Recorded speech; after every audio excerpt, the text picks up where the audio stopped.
इन famous companies के पहले products क्या थे और भाई ये चीज क्या है, क्यों इस स्कूटर की वजह से लोगों की शादियां तक पोस्टपोन हो जाती थी। क्या आपने कभी झुर्रीदार अंडा देखा है? भारत के इस मंदिर में भगवान की नहीं एलियन की पूजा होती है। ऐसे इजी वर्ल्ड रिकॉर्ड्स जो आप आसानी से तोड़ सकते हो। अगर ट्रेन पटरी से उतर जाए तो उसे वापस ट्रैक पे कैसे चढ़ाते हैं, और ऐसी चीजें जिनके बारे में जानकर आप हैरान हो जाओगे। वीडियो बहुत इंटरेस्टिंग है तो इसको एंड तक देखना। एम है 2000 लाइक्स का। नंबर 15 ये है एनिमेरिस रेक्स, एक फैसिनेटिंग क्रिएशन जो डच आर्टिस्ट थियो जेंसन ने बनाई है। इन्हें स्ट्रैंड बीस्ट यानी बीच एनिमल्स भी कहा जाता है। ये स्कल्पचर्स लाइट वेट मटेरियल्स जैसे प्लास्टिक ट्यूब से बने होते हैं और हवा के साथ ऐसे मूव करते हैं जैसे कोई जिंदा क्रिएचर हो। एनिमेरिस रेक्स इन स्ट्रैंड बीस्ट का सबसे बड़ा और सबसे कॉम्प्लेक्स वर्जन है। थियो जेंसन ने इन्हें इसलिए बनाया था ताकि वो आर्ट और इंजीनियरिंग के बीच का कनेक्शन एक्सप्लोर कर सकें। उनका गोल है ऐसे क्रिएचर्स बनाना जो बिना इलेक्ट्रिसिटी या फ्यूल के सिर्फ हवा की पावर से खुद से बीच पर चल सके।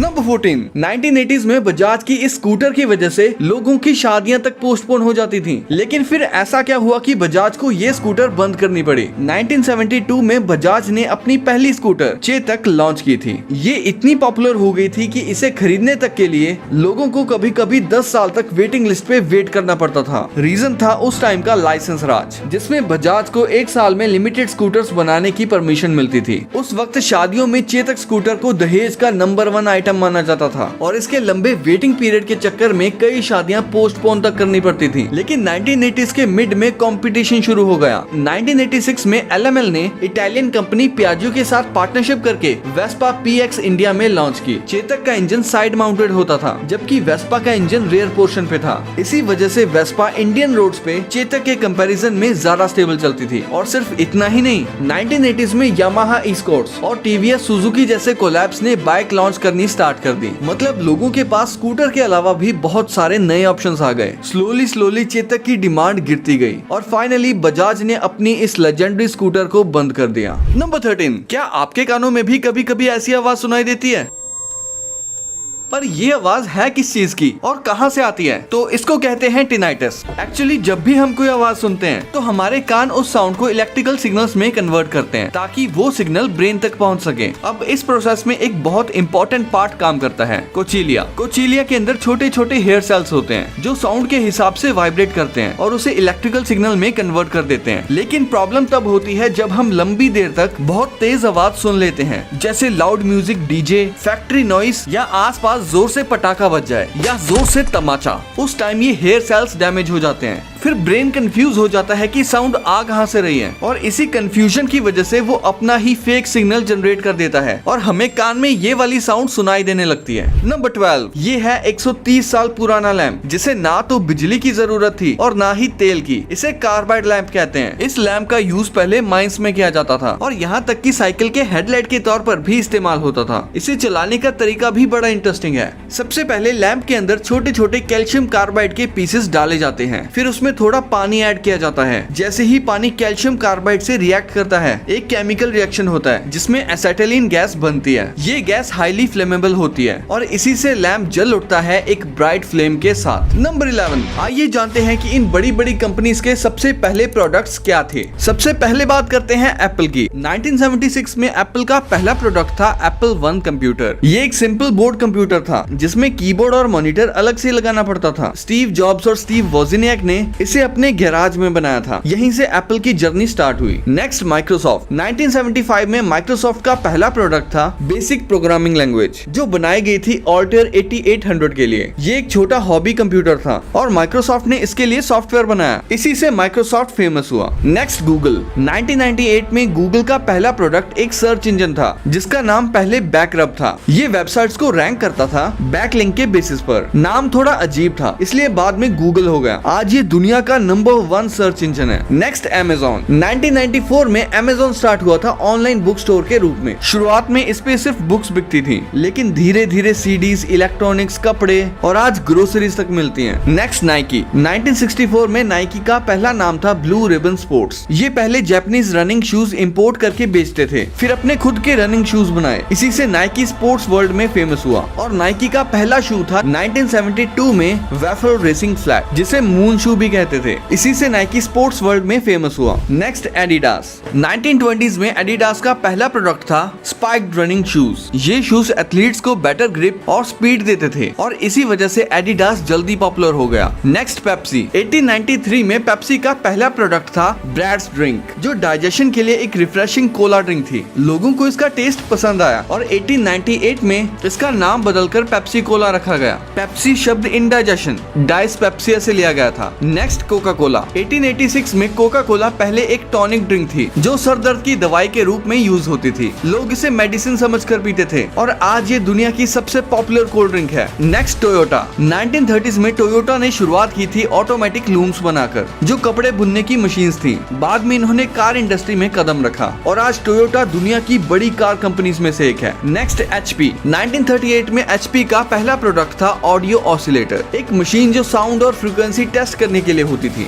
वॉल्ट डिज्नी ने इसे अपनी मूवी फैंटेसिया के म्यूजिक इफेक्ट्स के लिए यूज किया था। नेक्स्ट सोनी। 1946 में सोनी का पहला प्रोडक्ट था राइस कुकर, जो मार्केट में ज्यादा सक्सेसफुल नहीं हो पाया, लेकिन जल्दी ही उन्होंने टेप रिकॉर्डर बनाया जो हिट हो गया। इसी के बाद सोनी ने इलेक्ट्रॉनिक्स वर्ल्ड में अपना नाम बनाया। Next Samsung. 1938 में सैमसंग की शुरुआत एक ट्रेडिंग कंपनी के रूप में हुई थी जो कोरिया में नूडल्स और ड्राई फिश बेचती थी। बाद में ये टेक्सटाइल, इंश्योरेंस और इलेक्ट्रॉनिक्स तक पहुंचे और आज Samsung world's leading tech brand है। Next Nokia. 1865 में नोकिया की शुरुआत फिनलैंड में एक पेपर मिल कंपनी के रूप में हुई थी। बाद में उन्होंने रबर प्रोडक्ट्स, केबल्स और फाइनली टेलीकम्युनिकेशन डिवाइसेस बनाए। 1990 से लेकर 2000s में उन्होंने मोबाइल फोन इंडस्ट्री में राज किया। नंबर 10। आखिर एक उतरी हुई ट्रेन को वापस ट्रैक पे कैसे चढ़ाते हैं और ये लोग चलती ट्रेन के आगे लोहे के ब्लॉक क्यों लगा रहे हैं? सबसे पहले एक बात क्लियर कर दूं कि ट्रेन को जानबूझकर डीरेल करना एक क्रिमिनल एक्ट है। ऐसा कोई रेलवे स्टाफ भी नॉर्मली नहीं करता। डीरेलमेंट मोस्टली एक्सीडेंट से होता है, लेकिन अगर ट्रेन एक्सीडेंटली ट्रैक से उतर जाए तो रेलवे के पास एक री रेलिंग डिवाइस होता है। ये छोटा सा टूल ट्रैक पे लगाया जाता है और फिर उसकी मदद से इंजन या बोगी को धीरे धीरे वापस ट्रैक पे चढ़ा देते हैं। Simple but smart technique. अब बात करते हैं इन लोहे के ब्लॉक्स की। तो ये एक्चुअली रेलवे स्किड्स होते हैं। इन्हें इमरजेंसी में ट्रैक पे लगाया जाता है ताकि ट्रेन को फोर्सफुली रोका जा सके या फिर वो अपने आप मूव ना करें। मतलब एक तरह का mechanical emergency stopper. Number 9। NASA ने एक ऐसा इंडिस्ट्रक्टिबल टायर बनाया है जो ना कभी पंचर होता है ना ही ब्लास्ट, और सबसे बड़ी बात, इसे मेंटेनेंस की भी जरूरत नहीं। एक्चुअली ये टायर बना है निटिनॉल से, जो एक शेप मेमोरी अलॉय होता है। मतलब इस मटेरियल को चाहे जितना भी मोड़ दो, बस थोड़ी सी हीट या स्ट्रेस रिलीफ मिलते ही ये अपने आप ओरिजिनल शेप में वापस आ जाता है। पहले नासा अपने रोवर्स में एल्यूमिनियम व्हील्स का यूज करता था, लेकिन प्रॉब्लम ये थी कि वो रफ सरफेस पे जल्दी डैमेज हो जाते थे और ज्यादा लोड भी हैंडल नहीं कर पाते थे। इसीलिए इंजीनियर्स ने डेवलप किया ये सुपर इलास्टिक निटिनॉल टायर, जो हर सरफेस के हिसाब से बेंड हो जाता है और फिर अपनी ओरिजिनल शेप वापस ले लेता है, और वो भी बिना पंक्चर या मेंटेनेंस के। नंबर 8। क्या आपने कभी बूबीज देखे हैं? हाँ, बूबीज, जो रियल लाइफ में ऐसे दिखते हैं, लेकिन जब एक साथ दो दिख जाएं तो कहलाते हैं बूबीज। अब मिलो इससे।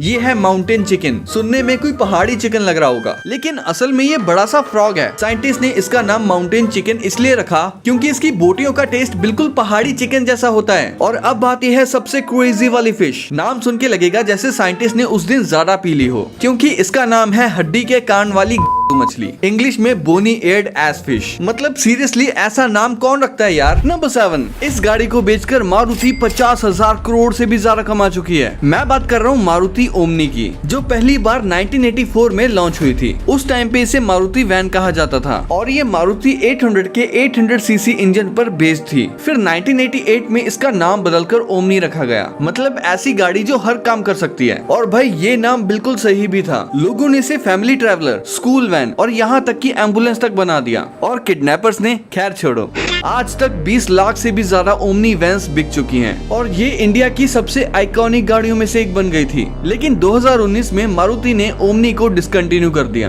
क्योंकि ये न्यू सेफ्टी नॉर्म्स जैसे क्रैश टेस्ट और साइड इम्पैक्ट स्टैंडर्ड्स पास नहीं कर पा रही थी। ऊपर से ABS और एयरबैग्स जैसे मॉडर्न सेफ्टी फीचर्स ऐड करना इस डिजाइन में मुश्किल था। वैसे आपके शहर में ओमनी का क्या यूज होता है? नंबर 6। इस वीडियो को देखकर लगता है कि दुनिया में वियर्ड लोगों की कमी नहीं है। ये जो चीज है असल में ये एक एक मिरर है, लेकिन नॉर्मल ग्लास का मिरर बिल्कुल नहीं। ये है पॉम पॉम मिरर, जिसे डैनियल रोजिन ने डिजाइन किया था। इस मिरर के फ्रंट में कोई ग्लास नहीं है, बल्कि 928 सिंथेटिक फर के पॉम पॉम्स लगे हुए हैं और इनके पीछे लगी 464 मोटर्स फर को मूव करती हैं, ब्लैक और व्हाइट फर के पैटर्न को कंट्रोल करते हुए। और जब कोई इस मिरर के सामने खड़ा होता है तो मिरर में लगे कैमरा से उसकी वीडियो कैप्चर होती है। फिर सिस्टम इन मोटर्स को कंट्रोल करके फर पॉम पॉम्स को मूव करता है और फिर आपकी शैडो या इमेज मिरर पे रिक्रिएट हो जाती है। नंबर 5, दुनिया के 3 ऐसे इजी वर्ल्ड रिकॉर्ड्स जो आप भी तोड़ के फेमस हो सकते हो। सबसे पहले सबसे लंबा हैंडशेक। भाई ये रिकॉर्ड अब इंडिया के नाम है।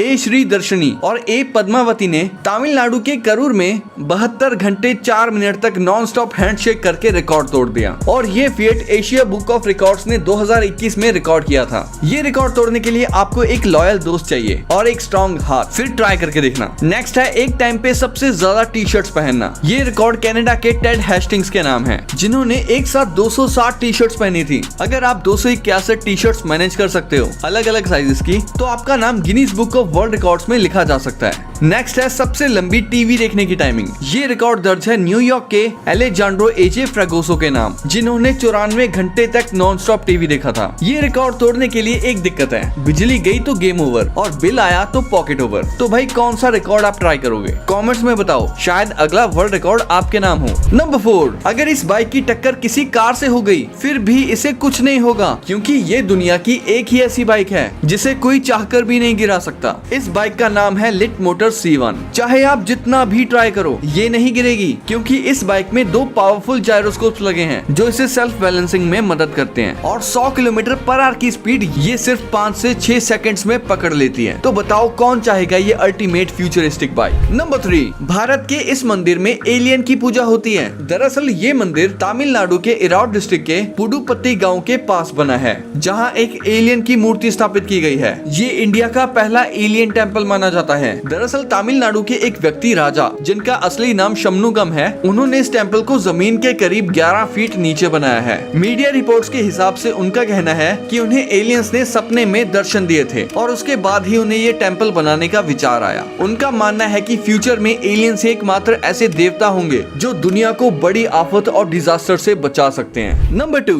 क्या तुमने कभी ऐसा अंडा देखा है जिसके ऊपर झुर्रियां पड़ी हों? वेल, इन्हें रिंकल्ड एग्स कहते हैं, जो निकलते तो मुर्गी से ही हैं, लेकिन कुछ कंडीशंस में ऐसे बन जाते हैं। मोस्टली ये तब होता है जब मुर्गी के डाइट में कैल्शियम या विटामिन डी की कमी होती है, या फिर वो बहुत ज्यादा स्ट्रेस में होती है, जैसे ज्यादा गर्मी, आवाज या लाइट की डिस्टर्बेंस। ऐसे टाइम पे शेल प्रॉपर्ली फॉर्म नहीं होता और रिंकल्ड एग बाहर निकलता है। और दूसरी वजह है जब मुर्गी बुढ़ी हो जाती है तो उसकी बॉडी वीक होने लगती है, फिर भी वो अंडे देने की कोशिश करती है, जिससे अंडे की क्वालिटी गिर जाती है। और कभी कभी इन्फेक्शन भी इसका रीजन होता है, जैसे एग ड्रॉप सिंड्रोम वायरस, जिसकी वजह से ऐसा झुर्रीदार अंडा बाहर निकलता है। नंबर 1, 1960s के टाइम पर मैप्स कुछ इंटरेस्टिंग तरीके से बनाए जाते थे। उस टाइम पे सर्वेयर्स एक स्पेशल डिवाइस का यूज करते थे जिसे टेल्यूरोमीटर कहते थे। इसे 1957 में इन्वेंट किया गया था। ये device high frequency microwave signals के जरिए 2 पॉइंट्स के बीच की डिस्टेंस मेजर करता था। टेल्यूरोमीटर के आने से पहले यही काम करने में दर्जनों सर्वेयर्स को 1 महीना लग जाता था, लेकिन इस मशीन ने सब बदल दिया। अब वही मेजरमेंट सिर्फ 4 लोग 2 दिन में कर लेते थे। और जब अर्ली कंप्यूटर्स का यूज शुरू हुआ तो कैलकुलेशंस जो पहले 1 साल में होती थी